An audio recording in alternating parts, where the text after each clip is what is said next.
Assalamualaikum warahmatullahi wabarakatuh. Halo pemirsa, apa kabar Anda hari ini? Kembali lagi di UMN Channel Reaching Out to Public bersama saya Nazir Anindi. Kami akan memberikan sejumlah informasi yang menarik untuk Anda. Inilah UMN News.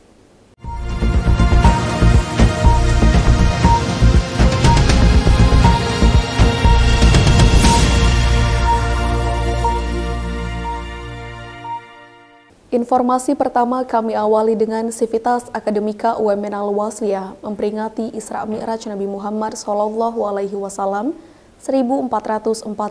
Hijriah.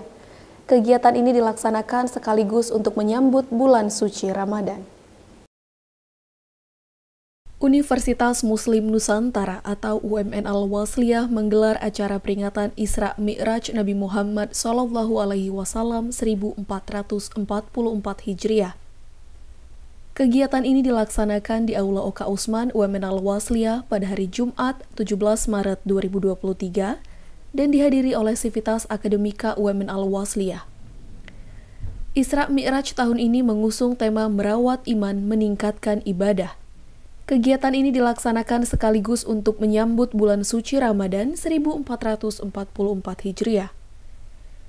Rektor UMN Al-Wasliyah, Dr. KRT Hardi Mulyono Kasurbakti dalam kata sambutannya menyampaikan secara singkat kisah Nabi Muhammad SAW dalam perjalanan Isra Mi'raj.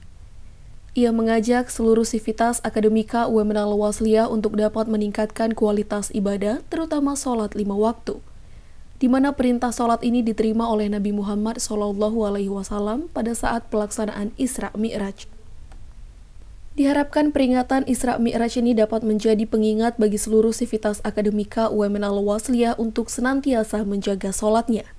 Selain itu juga, dengan senantiasa menjaga sholat, maka dapat mencegah dari perbuatan keji dan mungkar. Alhamdulillah, perayaan Isra Mi'raj pada tahun 2023 ini dapat kita laksanakan pasca Covid. Makna yang kita maksudkan adalah pertama, agar sholat ini dapat kita artikan sebagai ibadah yang sangat penting dalam kehidupan sehari-hari. Saking pentingnya, kalau ibadah yang lain itu, Allah cukup menyampaikan perintahnya lewat wahyu, lewat Nabi Muhammad SAW melalui wahyu. Khusus sholat, Allah menyampaikan perintah ini langsung kepada Nabi Muhammad SAW, hamba pilihan, hamba yang dia cintainya, lewat Isra, memperjalankan Nabi dari Masjidil Haram ke Masjidil Aqsa, lalu Mi'raj dari Masjidil Haram ke Sidratul Muntaha. Makna yang terkandung di dalamnya, betapa pentingnya ibadah ini dan betapa wajibnya kita menyelenggarakannya, melaksanakannya, dan dia harus menjadi kebutuhan bagi kita. Bukan sekedar perintah, tapi dia menjadi kebutuhan yang maknanya banyak memberikan arti kepada kita semua. Kemudian sampai-sampai Nabi Muhammad SAW bersabda, sholat ini adalah ibadah yang pertama kali nanti dihisab di hari akhirat. Apabila sholatnya baik, berimbas kepada perbuatan yang lainnya juga ikut baik. Sebaliknya, apabila sholatnya tidak baik, maka berimbas juga kepada seluruh amal perbuatannya juga tidak baik. Oleh karena itu, kita harapkan kepada seluruh sivitas akademika agar tetap menjaga sholatnya dengan baik.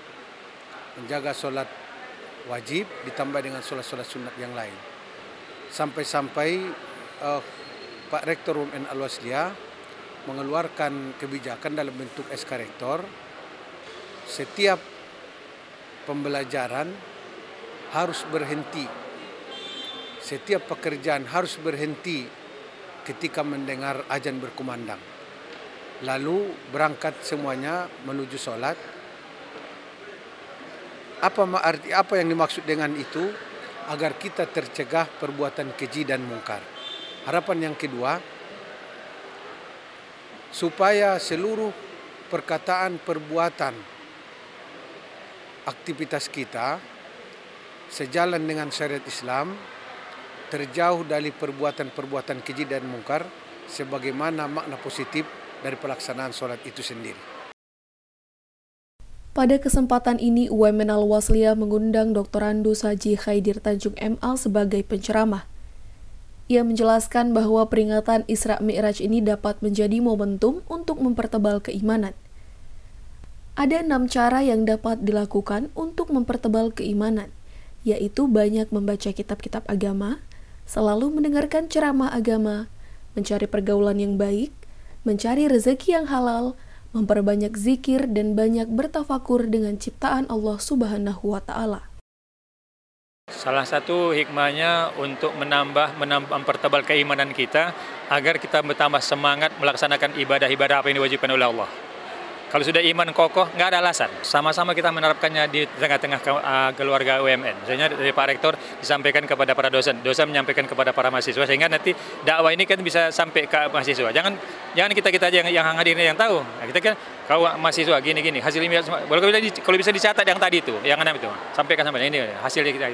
Gitu. Jadi bermasyarakat ya jadinya kan.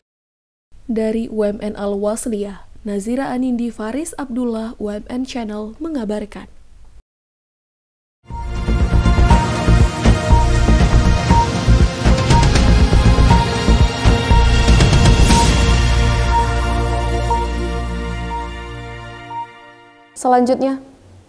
Selanjutnya Fakultas Farmasi UMN Al-Wasliyah mengadakan seminar nasional dan workshop dengan tema mencetak parmapreneur muda berbasis budaya lokal. Kegiatan ini bertujuan untuk mencetak apoteker sekaligus wirausaha di bidang farmasi. Fakultas Farmasi UMN Al-Wasliyah mengadakan seminar nasional dan workshop dengan tema mencetak parmapreneur muda berbasis budaya lokal. Kegiatan ini dilaksanakan secara hybrid di Auditorium Udin Samsudin Jalaluddin Lubis Kampus Syekh Haji Muhammad Yunus UMN Al-Wasliyah dan Zoom Meeting pada hari Sabtu 18 Maret 2023. Seminar dan workshop ini diikuti oleh mahasiswa Fakultas Farmasi UMN Al-Wasliyah, mahasiswa Universitas Aufa Royhan, mahasiswa Stikes Namira Madinah, dan apoteker. Kegiatan ini dilaksanakan untuk mencetak tenaga farmasi yang juga dapat menjadi wirausaha di bidang farmasi. Pada kesempatan kali ini, Fakultas Farmasi UMN Al-Wasliyah mengundang 3 orang narasumber, yaitu apoteker Imam Bagus Sumantri S.Farm MSI yang merupakan Sekretaris Pengurus Daerah Ikatan Apoteker Indonesia Sumatera Utara, apoteker Hendra Agustian S.Farm yang merupakan parmapreneur skincare, dan apoteker Dr. Andus Awaludin Saragi MSI yang merupakan perwakilan dari Asosiasi Pengobat Tradisional Ramuan Indonesia atau Aspetri Sumatera Utara. Narasumber pertama yaitu apoteker Imam Bagus Sumantri menyampaikan materi tentang mencetak parmapreneur muda di masa depan berbasis budaya lokal dan pengembangan karir tenaga teknis kefarmasian. Ia menjelaskan bahwa ada 5 kunci utama untuk menjadi seorang entrepreneur, yaitu ketertarikan, berani, tekad yang kuat, tidak mudah menyerah, dan modal. Selain itu dikatakan juga bahwa peluang parmapreneur di masa depan sangat besar. Saat ini kebutuhan masyarakat akan obat-obatan, kosmetik, atau makanan sehat semakin tinggi.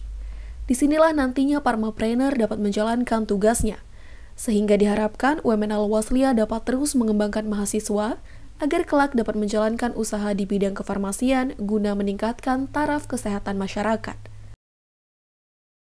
Kalau saya lihat nih peluang parmapreneur ya di masa depan itu sangat luar biasa ya. Apalagi kita lihat sekarang sudah banyak ya fakultas-fakultas farmasi yang berdiri, dan lagi ketika Covid kemarin sudah nampak ya bahwa farmasi, di bidang farmasi sangat luar biasa ya kebutuhan di pasarnya. Jadi ke depan ini saya lihat berkembangan tentang parmapreneur ya seperti bidang-bidang obat-obatan, kosmetik, ataupun makanan yang bisa dikatakan makanan sehat itu sangat dibutuhkan.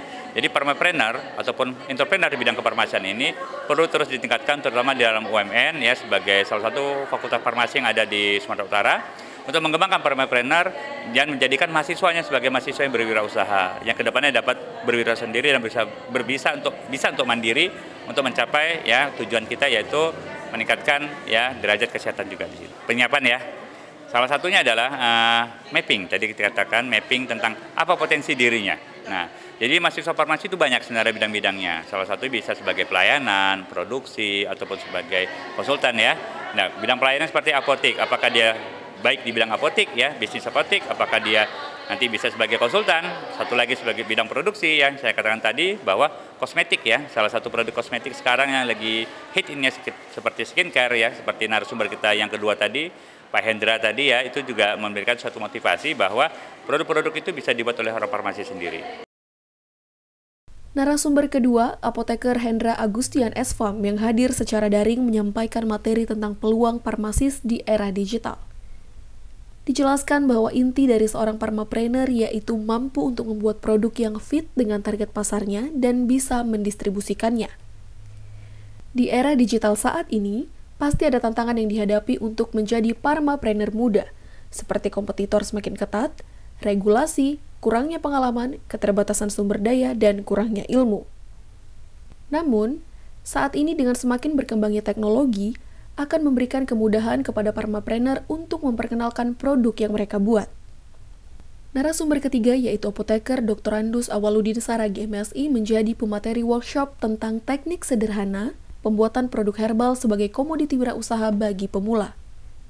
Pada kesempatan ini, ia mengajak peserta workshop untuk mempraktikkan secara langsung pembuatan sediaan pengembangan gel ekstrak umbi bawang Batak. Selanjutnya disimpulkan bahwa produk jamu dengan bahan dasar Simplicia masih banyak digunakan masyarakat dalam bentuk rebusan atau seduhan. Jadi dapat menjadi pilihan sebagai komoditi wirausaha bagi pemula dan hanya memerlukan teknologi dan alat-alat yang sederhana. Kemudian, produk pengembangan dapat juga menjadi pilihan utama karena komoditi ini disukai masyarakat. Penggunaannya lebih praktis dan dapat mengatasi rasa yang tidak enak sehingga komoditi ini bernilai ekonomi lebih tinggi. Jamu itu yang paling tradisional. Ya, itu kenapa tradisional? Tradisi yang digunakan turun-temurun. Cara pembuatannya mudah. Tidak perlu teknologi. Itu kan?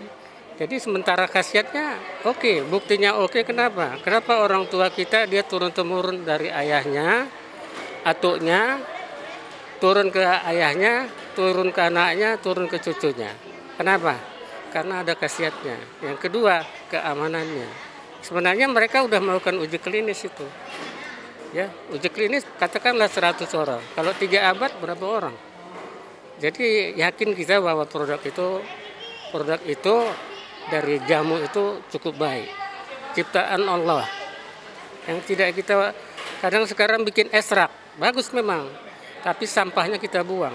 Padahal sebenarnya di sampahnya itu banyak gunanya menurut Bapak ya. Cuma kelemahannya karena rasanya tidak enak, gitu ya. Kemudian tidak praktis, itu kan. Coba orang makan kapsul, kan praktis, bikin sirup, enak makannya. Coba, itu kelemahannya. Jadi menurut saya jamu jangan ditinggalkan, biarkan dia berkembang sendiri. Kalau kita ingin secara ilmiah bergerak ke atas, silakan. Artinya melalui tingkatan dari di atas jamu itu, jadi namanya obat herbal terstandar. Diuji melalui uji praklinis.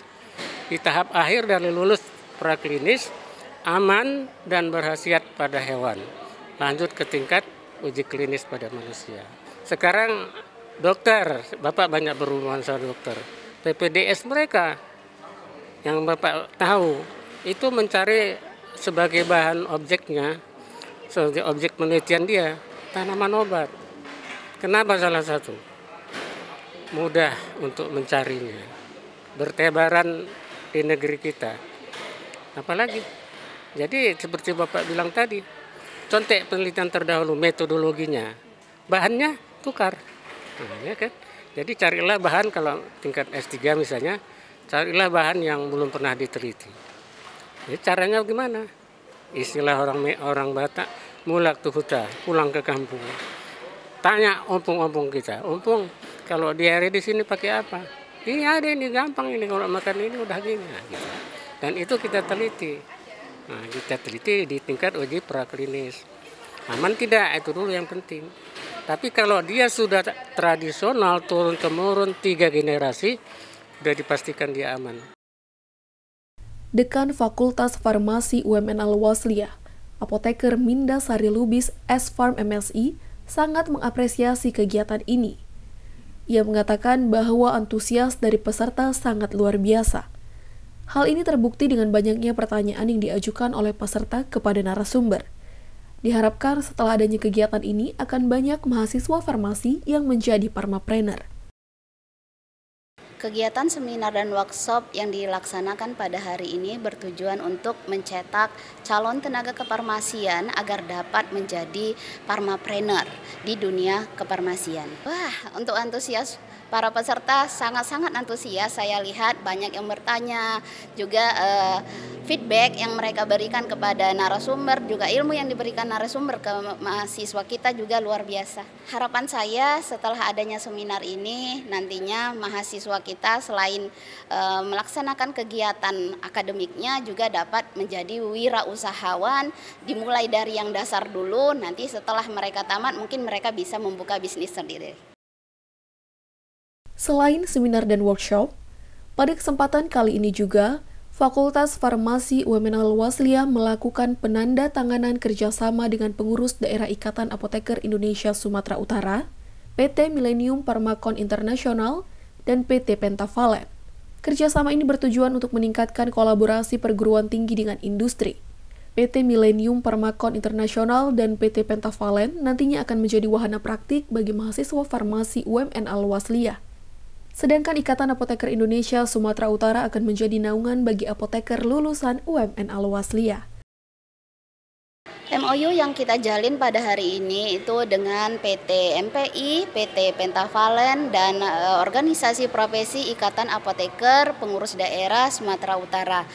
Ini tujuannya ingin meningkatkan kolaborasi saja antar institusi, kemudian nantinya PT Pentavalent dan PT MPI itu akan menjadi wahana praktek bagi mahasiswa kita. Dan untuk organisasi profesi itu sebagai naungan saja karena nantinya Farmasi UMN Al-Wasliyah akan memiliki program studi profesi apoteker. Kerjasama ini juga bertujuan untuk meningkatkan kinerja Fakultas Farmasi UMN Al-Wasliyah dalam rangka pembukaan program studi profesi apoteker. Ini kerjasama tentunya dalam rangka untuk program PSPA, program studi profesi apoteker. Jadi MOU ini bertujuan untuk menambah kinerja Universitas Muslim Nusantara supaya menjadi salah satu PSPA yang ada di Sumatera Utara. Harapan saya sangat bagus karena ada 1.000 lebih alumni yang dari UMN ini yang sekarang bukan PSPA-nya bukan dari UMN. Kita harapkan ke depan adik-adik yang sekarang lagi pendidikan S1 ke depannya bisa langsung ikut PSPA yang di UMN, tidak lagi kemana-mana. Jadi ini kan rencana dari Fakultas UMN sendiri akan melaksanakan program studi profesi apoteker ya. Nantinya para apoteker, calon-calon apoteker itu akan melakukan yang namanya praktek kerja profesi. Jadi di kurikulum sendiri itu ada yang namanya praktek kerja profesi di distribusi. Kebetulan PT Millennium ini merupakan distributor ataupun PBF sebagai tempat salah satu praktek kerja apoteker nantinya. Jadi saya berharap kerjasama ini nanti berjalan lancar, akan menghasilkan apoteker-apoteker baru yang punya kualitas bagus, UMN semakin sukses dan maju. Kalau untuk di PT Millennium sendiri, alhamdulillah karena saya juga merupakan bisa dibilang apoteker pertama di Sumatera Utara yang bekerja di distribusi, jadi saya sudah sebagai preseptor ya untuk kelima fakultas apoteker di Sumatera Utara, yaitu dari Universitas Sumatera Utara, dari Universitas Cutnyadin, dari Universitas Sari Mutiara, kemudian ada Deli Husada dan juga Medistra. Jadi nanti menyusul ini UMN untuk kampus ke-6 yang akan mengadakan PSPA ya, program profesi apoteker. Dari UMN Al-Wasliyah, tim UMN Channel mengabarkan.